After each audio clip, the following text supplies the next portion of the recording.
ఉన్న తెలంగాణ గతంలో ఏదో జరిగిందో ఏదైనా మిగిలిన 16,000 మిగిలిన కోట్ల బడ్జెట్తోనే తెలంగాణ ఇచ్చిపోయిన తర్వాత ఈరోజు జరుగుతున్నది ఏంటి అని అంటే కాళేశ్వరం ప్రాజెక్టు అవసరం లేకుండా అంటే కాళేశ్వరం ప్రాజెక్టు మూసి ప్రాజెక్టు ఇవన్నీ లక్షల కోట్ల రూపాయలు ఇవేందనంటే వాళ్లకు ధనాన్ని సమకూర్చే విధంగా వీళ్ళు ఈరోజు ప్రాజెక్టులు వాళ్ళ పెంచుకుంటూ పోతా ఉన్నారు.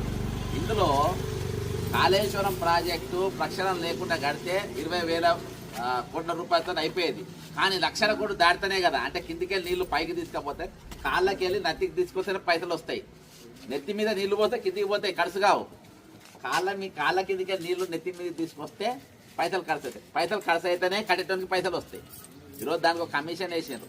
సేమ్ అదే ప్రాజెక్టు అప్పుడు స్టార్ట్ చేసిండ్రు. ఇప్పుడు నెక్స్ట్ ఎన్ని పైసలు తినగలుగుతాం? మూసి ప్రక్షాళన పేరుతో తీయగలుగుతాం. ఇక్కడ ఎవరు కూడా మీరు నాగార్జున బంగ్లా దాకా గత ప్రభుత్వం